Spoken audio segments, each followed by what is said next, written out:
ફરી એકવાર ચારે બાજુ કોરોના સંભળાવવાની શરૂઆત થઈ છે અને ફરી એકવાર આંકડા છુપાવવાના આરોપ લાગી રહ્યા છે। કોરોનાના કેસને લઈ ફરી એકવાર ગુજરાત સરકાર પર આંકડા છુપાવવાનો આરોપ લાગ્યો છે। એક દિવસ પહેલા જ કેન્દ્ર સરકારે નવા વેરિયન્ટના સૌથી વધુ 36 કેસ ગુજરાતમાં હોવાની માહિતી આપી, પણ અત્યાર સુધી રાજ્ય સરકાર નવા વેરિયન્ટના કેસ હોવાનો ઇનકાર કરતી રહી છે અને જ્યારે કેન્દ્રએ માહિતી આપી તો હવે સરકારના આરોગ્ય મંત્રી માથું ધુણાવવા લાગ્યા છે। એક બાજુ નવા વેરિયન્ટનો ચેપ વધી રહ્યો છે અને બીજી બાજુ આંકડા છુપાવવાના આરોપો જોર પકડી રહ્યા છે। ગુજરાતમાં કોરોનાનો વધતો કહેર, નવા વેરિયન્ટનો થયો પગપેસારો। પહેલા ના પાડી, હવે હા પાડી। કેન્દ્રની જાહેરાત બાદ સત્ય સ્વીકાર્યું। ગુજરાત સહિત દેશભરમાં કોરોનાએ રફતાર પકડી, પરંતુ ચિંતા એ વાતની કે નવો ભયંકર ચેપી કહી શકાય તેવો કોરોનાનો નવો વેરિયન્ટ JN1 પોતાનો પગપેસારો કરવામાં સફળ રહ્યો છે। એક દિવસ પહેલા જ કેન્દ્ર સરકારે માહિતી આપી કે દેશમાં કોરોનાના નવા વેરિયન્ટના 100થી વધારે કેસ નોંધાયા છે, જેમાં ગુજરાતમાં સૌથી વધારે કેસ છે।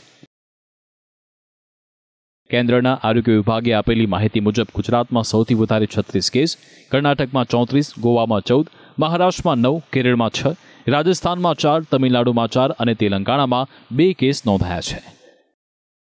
ગુજરાતની ચિંતા વધવાનું સૌથી મોટું કારણ આગામી વાઇબ્રન્ટ સમિટ છે, કારણ કે આ ઇવેન્ટમાં વિદેશથી ઘણા બધા મહેમાનો આવવાના છે। તેવામાં જો ચેપી JN1ના કેસ ગુજરાતમાં સૌથી વધુ હોય તો તે ચિંતાજનક કહેવાય। હાલ તો ચેપી વેરિયન્ટનો ગુજરાતમાં પગપેસારો થઈ ચૂક્યો છે તેની માહિતી કેન્દ્ર સરકારે આપતા ગુજરાતની માહિતી મળી છે, પણ ત્યાં સુધી રાજ્યના આરોગ્ય વિભાગને કોઈ જાણ જ નહોતી। આરોગ્ય મંત્રી પ્રેસ કોન્ફરન્સ કરી ચિંતા કરવાની જરૂર નથી તેવા નિવેદન આપતા હતા। આ વેરિયન્ટ ઓફ ઇન્ટરેસ્ટ છે, આ વેરિયન્ટ ઓફ કન્સર્ન નથી। ખૂબ સાવધાની આપણે રાખીશું, પરંતુ એનાથી કોઈ ચિંતા અથવા તો આ વાઇબ્રન્ટને કોઈ અસર પડે એવું ગુજરાતમાં કોઈ પણ પ્રકારનું વાતાવરણ નથી। આજે પણ આદરણીય મનસુખભાઈ સાહેબે જે વીસી લીધી, ખાલી સાવધાની વર્તવાની જ વાત છે। ચેપી વેરિયન્ટ ગુજરાતમાં પ્રસર્યો છે, પણ મંત્રીજી હજુ પણ મૂંઝવણમાં હોય તેવું લાગી રહ્યું છે। પહેલા ખુદ કહે છે કે આપણા ત્યાં જીનોમ સિક્વન્સિંગ થાય છે, તો શું જીનોમ સિક્વન્સિંગમાં ચેપી વેરિયન્ટની પુષ્ટિ ન થઈ તો પછી દિલ્હીથી કઈ રીતે પુષ્ટિ થઈ? આખરે સમજવું શું? આપણા ત્યાં GBRCમાં 4000 test genome sequencing per day કરી શકીએ એ પ્રમાણેની કેપેસિટી છે। આપણા ત્યાં આવતા તમામ કેસોનું જીનોમ સિક્વન્સિંગ કરીએ છીએ। પહેલાં મેં કહ્યું હતું કે JN સિરીઝનો વેરિયન્ટ આપણા ત્યાં અહીંયા જોવા નથી મળ્યો। આપણા ત્યાંથી અહીંયા GBRCમાં જ્યારે જીનોમ સિક્વન્સિંગમાં જાય છે એના પછી એ ટેસ્ટ કન્ફર્મ કરવા માટે દિલ્હી પણ જાય છે, અને કન્ફર્મ થઈને આવે એના પછી જ આપણને ખ્યાલ આવે।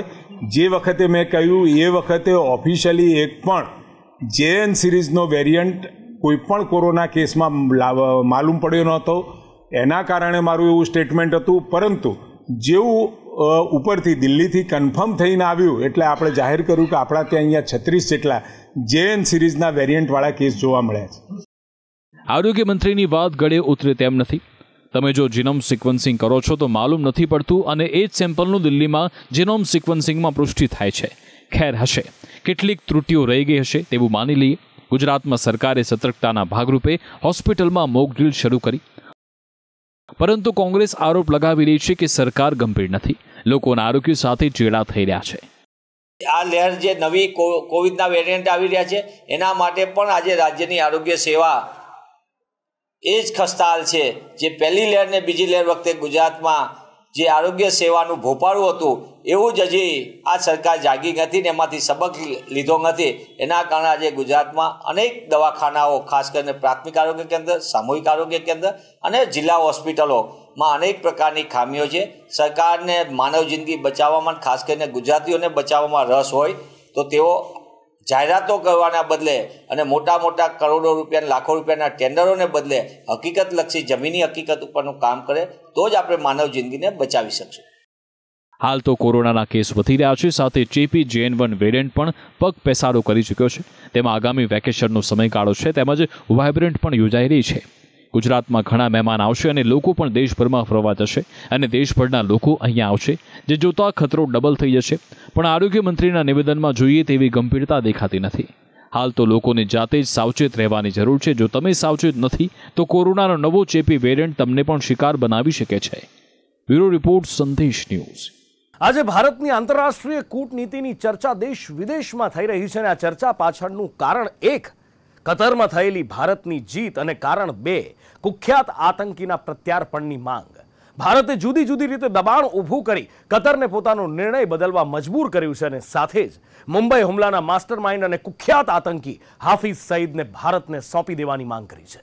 કતરમાં પાછલા કેટલાય સમયથી ભારતીય નૌકાદળના 8 પૂર્વ સૈનિકો પર એક કેસ ચાલતો હતો, જેના પર કતરની કોર્ટે ફાંસીની સજા ફટકારી. કતર હંમેશાથી તેના આકરા કોર્ટ ચુકાદાને લઈ ચર્ચામાં રહેતું હોય છે, પરંતુ આ વખતે તેમની કોર્ટમાં પક્ષકાર હતા ભારતના નૌકાદળના પૂર્વ સૈનિક. ભારતીય વિદેશ મંત્રાલય દ્વારા પણ નૌકાદળના પૂર્વ સૈનિકોને બચાવવા જુદા જુદા પ્રયાસો કરાયા, પરંતુ કતર સાંભળતું નહોતું અને કતરની કોર્ટે જાસૂસી કેસમાં પૂર્વ સૈનિકોને મોતની એટલે કે ફાંસીની સજાનું ફરમાન કર્યું.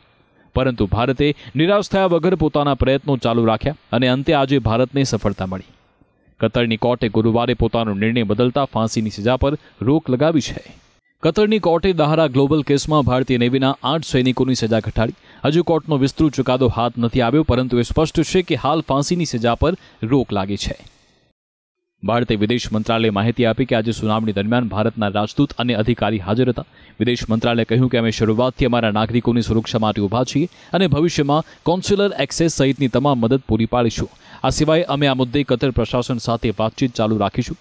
વિદેશ મંત્રાલય પોતાના પ્રયાસ કરી રહ્યું છે. સાથે વડાપ્રધાન મોદીએ ગયા મહિને દુબઈમાં કતરના અમીર શેખ તમીમ બિન હમાદ અલ થાની સાથે એક મુલાકાત કરી હતી, જેનો પણ આ ચુકાદા પર પ્રભાવ દેખાતો હોવાનું અનુમાન છે. હાલ તો ભારતની કૂટનીતિની આ મોટી જીત છે અને પૂર્વ નેવી સૈનિકોના જીવ બચાવવામાં મોટી સફળતા મળી છે. આ સાથે દેશ વિદેશમાં બીજી પણ એક ચર્ચા છે કુખ્યાત આતંકી હાફિઝ સઈદના પ્રત્યાર્પણની.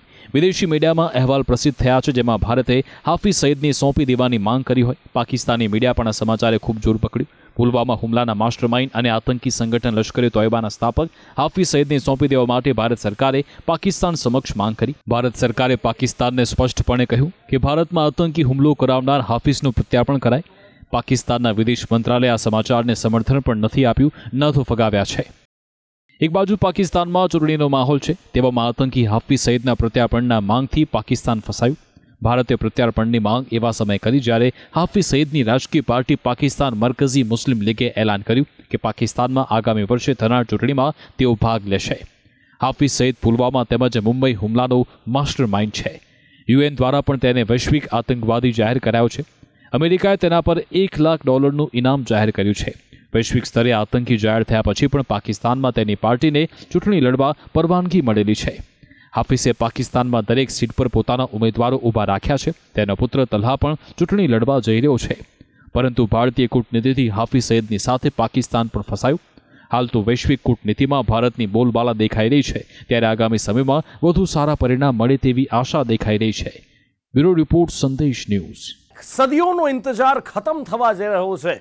રામ મંદિર બનીને તૈયાર થવા જઈ રહ્યું છે, પ્રાણ પ્રતિષ્ઠા થવા જઈ રહી છે, પણ રામ મંદિર હંમેશાથી રાજકીય દંગલનો મુદ્દો રહ્યું છે. મંદિર નહોતું બન્યું ત્યારે તેની તારીખ પર સવાલો અને કટાક્ષ થતા અને હવે મંદિરની પ્રાણ પ્રતિષ્ઠા થઈ રહી છે તો તેના આમંત્રણને લઈને દંગલ થઈ રહ્યું છે. જે રાજકીય પાર્ટીઓને આમંત્રણ મળ્યું છે એ આવશે કે નહીં એની સ્પષ્ટતા નથી અને જેમને આમંત્રણ મળ્યું નથી એમને આ પ્રાણ પ્રતિષ્ઠામાં આવવું છે. એક સમય હતો જ્યારે વિપક્ષી પાર્ટી રામ મંદિરને લઈને સવાલો કરતી, कटाक्ष करती थी कि मंदिर वही बनाएंगे पर तारीख नहीं बताएंगे. मंदिर आप जरूर बनाइए अयोध्या में यदि आप चाहते हो, लेकिन आप कैसे कह सकते हैं कि मंदिर वहीं बनाएंगे? मंदिर वहीं बनाने का क्या मतलब बना? जब से बाबर तोड़कर गया तब से और जब से आजाद हुआ तब से, देश आजाद हुआ तब से एक कांग्रेसी इसको कोर्ट के अंदर उलझा रहे थे. सुप्रीम कोर्ट का फैसला आया और मोदी जी ने उसी दिन रामलला के मंदिर का भूमि पूजन पूरा कर कर मंदिर का निर्माण चालू कर दिया. तो राहुल बाबा हर रोज पूछते थे मंदिर वही बनाएंगे, तिथि नहीं बताएंगे. और राहुल बाबा कान खोलकर सुन लो और सब रूम वालों आप भी टिकट करा लो. 1 जनवरी 2024 को अयोध्या में गगनचुंबी राम मंदिर वहां पर आपको तैयार. આજે તારીખ પણ સામે આવી ગઈ છે અને તેનો સમય પણ. 22 જાન્યુઆરીના રોજ અયોધ્યાના રામ મંદિરમાં પ્રાણ પ્રતિષ્ઠા મહોત્સવનો કાર્યક્રમ છે અને તેનું મુહૂર્ત પણ નક્કી કરી દેવામાં આવ્યું છે. આ સાથે આ ભવ્ય દિવસ પળના સાક્ષી બનવા જે કટાક્ષ અને વિરોધ કરતા હતા તેમને સુધી પણ આમંત્રણ પત્રિકા પહોંચી ગઈ છે. રામ મંદિર ટ્રસ્ટ દ્વારા કોંગ્રેસના 3 મોટા નેતાઓને આમંત્રણ આપવામાં આવ્યું છે. કોંગ્રેસ સુપ્રીમો સોનિયા ગાંધી, કોંગ્રેસ અધ્યક્ષ મલ્લિકાર્જુન ખડગે તેમજ કોંગ્રેસના વરિષ્ઠ નેતા અધીર રંજન ચૌધરીને જુદા જુદા શ્રેણીમાં આ પ્રસંગે હાજર રહેવા આમંત્રણ આપવામાં આવ્યું છે. પરંતુ હજુ એ સ્પષ્ટતા નથી કે આ ભવ્ય દિવ્ય સમારોહમાં હાજરી આપશે કે નહીં. કોંગ્રેસ નેતા દિગ્વિજયસિંહ કહી રહ્યા છે કે આ કોઈ પાર્ટીનો કાર્યક્રમ થોડી છે, અમને શું વાંધો હોય. पूरा भरोसा है कि हम लोग इसको ये तो कोई किसी पार्टी का ट्रस्ट तो है नहीं, ये तो नेशनल गवर्नमेंट द्वारा स्थापित, इसमें हमें जाने में क्या आपत्ति है. और सोनिया जी तो बहुत पॉजिटिव है इस मामले में. निमंत्रण मिला है, या तो वो जाएंगी या डेलीगेशन हमारा जाएगा. તો આ વચ્ચે સીપીએમના મહાસચિવ સીતારામ યેચુરીએ આમંત્રણ બાદ કાર્યક્રમનો બહિષ્કાર કર્યો છે. તો કેટલાક રાજનેતાઓએ પોતાને આમંત્રણ નહીં મળતા બળાપો કાઢ્યો છે. તો કેટલાક કહી રહ્યા છે કે ભલે અમને આમંત્રણ નથી મળ્યું, અમે કાર્યક્રમ બાદ દર્શન કરવા જઈશું. મને કોઈ નિમંત્રણ નથી, હું આવા પ્રસંગોમાં વધારે પડતો જતો પણ નથી. હું દેવ, ધર્મ, પૂજા અને અર્ચનાથી થોડો દૂર છું. મારા 1-2 શ્રદ્ધા સ્થાનો છે, માત્ર ત્યાં જાઉં છું.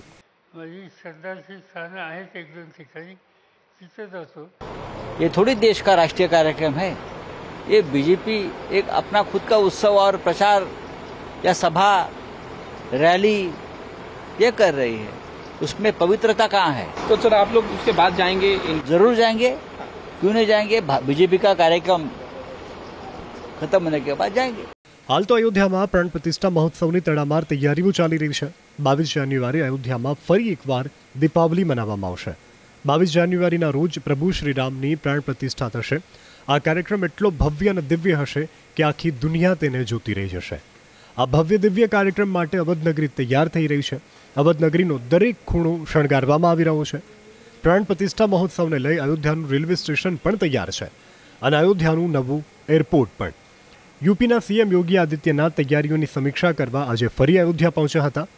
હાલ તો ભવ્ય દિવ્ય પ્રાણ પ્રતિષ્ઠા મહોત્સવને લઈ અને અયોધ્યામાં મોટા ભાગની હોટેલો, ધર્મશાળાઓ બુક થઈ ગઈ છે. તો મોટી સંખ્યામાં શ્રદ્ધાળુઓ આવવાના હોવાથી અયોધ્યામાં ટેન્ટ સિટી પણ ઊભી કરાઈ છે. વર્ષોથી અયોધ્યાના રામ મંદિર પર રાજકીય દંગલ રમાતું હતું. પહેલા કેટલાય દળોએ મંદિરના તારીખને મુદ્દો બનાવ્યો, તો હવે કેટલાક આમંત્રણને મુદ્દો બનાવી રહ્યા છે. ત્યારે રામ નામ પર હજી કેટલું દંગલ જોવા મળે છે તે જોવું રહ્યું. બ્યુરો રિપોર્ટ, સંદેશ ન્યૂઝ.